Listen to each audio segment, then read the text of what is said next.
प्यारे बच्चों, आज बीए तृतीय सेमेस्टर द्वितीय प्रश्न पत्र साहित्य इतिहास एवं पत्रकारिता में इकाई 3 में हम अंतिम टॉपिक पढ़ेंगे छायावादी काव्य और उसके चतुर्थ स्तंभ कवि की विशेषताएं।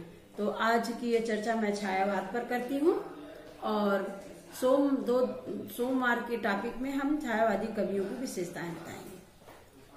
बच्चों, छायावादी काव्य की एक सुदृढ़ वैचारिक पृष्ठभूमि है जो द्विवेदी युगीन वृत्तात्मकता नैतिकता का विरोध करती है।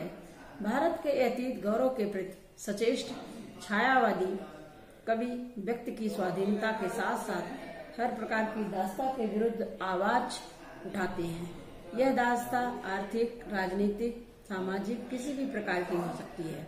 इनमें राष्ट्रीयता का स्वर मुखरित है, गांधीवादी जीवन मूल्य है और मानवतावाद का पोषक है। अंग्रेजों ने इस देश को गुलाम बनाकर यहाँ का आर्थिक शोषण प्रारंभ किया, इसलिए उनके प्रति जनता का आक्रोश फूट पड़ा और महात्मा गांधी के नेतृत्व में आजादी की लड़ाई लड़ी गई। इस युद्ध के हथियार थे सत्य, अहिंसा, प्रेम, सत्याग्रह, नैतिकता और असहयोग एवं कष्ट सहिष्णुता। इन हथियारों के बलबूते पर जनता में देश के प्रति त्याग और बलिदान की भावना आई और इसी समय छायावादी कविता ने भी जीवन मूल्यों से प्रभावित हुई।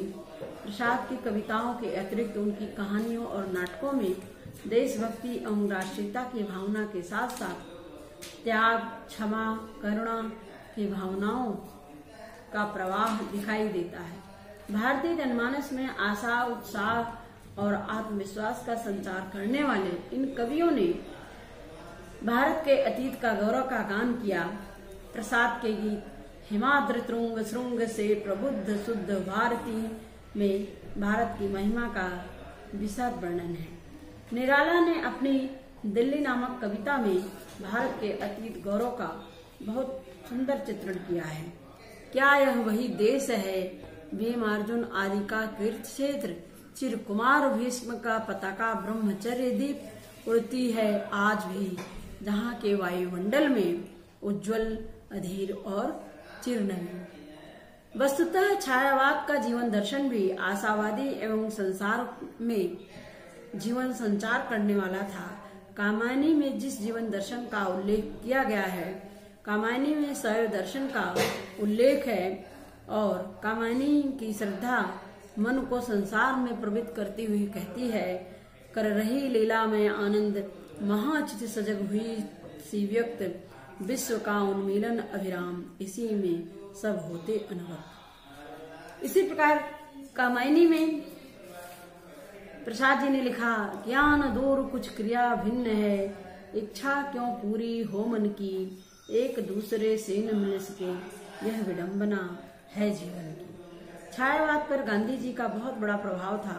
गांधी जी एक ऐसे युग पुरुष थे जो अपने सिद्धांतों से समग्र युग चेतना को प्रभावित किए।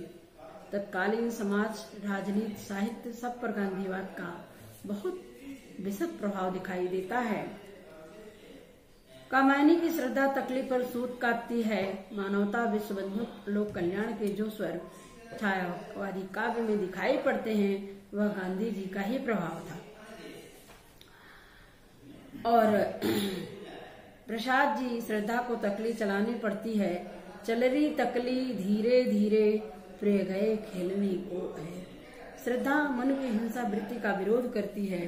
कामायनी और उन्हें अहिंसा का पाठ पढ़ाती है। कामायनी पर भी गांधी जी का प्रभाव स्वीकार किया जा सकता है। सर्वात्मवाद और मानवतावाद का विश्लेषण करते हुए प्रसाद जी ने कामायनी में लिखा, बहुत सुंदर बात कही, औरों को हंसते देखो, मन हंसो और सुख पाओ, अपने मन को विस्तृत कर लो और सबको सुखी बनाओ। आज के संदर्भ में अगर हम इस पंक्ति को मूल्यांकित करना चाहें तो आज हम अपनी नैतिकता और अपनी उससे बहुत पीछे हैं। आज हम दूसरे की उन्नति से प्रभावित होते हैं और हमारे मन में एक संकीर्ण भावना आती है कि इसी का विकास क्यों हो रहा है, हमारा हो। यही भूल हम करते हैं। हमें अपने दृष्टिकोण को संकीर्ण न करके विस्तारवादी बनाना चाहिए, जिससे मानवता का विकास हो। छायावादी कवि पंत पर भी गांधीवाद का प्रभाव है। उन्होंने 1936 में गांधी जी की भोर भोर प्रशंसा करते हुए पंत जी ने लिखा, सुख भोग खोजने आते तब आए तुम करने सत्य खोज, जग की मिट्टी के पुतले जन तुम आत्मा के मन के मनो। कब की धारणा है कि गांधी जी ने पशु बल से लड़ने के लिए आत्मबल का प्रयोग किया था, और इस प्रकार छायावादी प्रवृत्तियों पर गांधी और गांधी दर्शन का बहुत बड़ा प्रभाव है। इस विवेचन के आधार पर यह कहना उपयुक्त होगा कि छायावादी कविता गांधीवाद से प्रभावित थी। धन्यवाद बच्चों। अब हम चारों कवियों पर चर्चा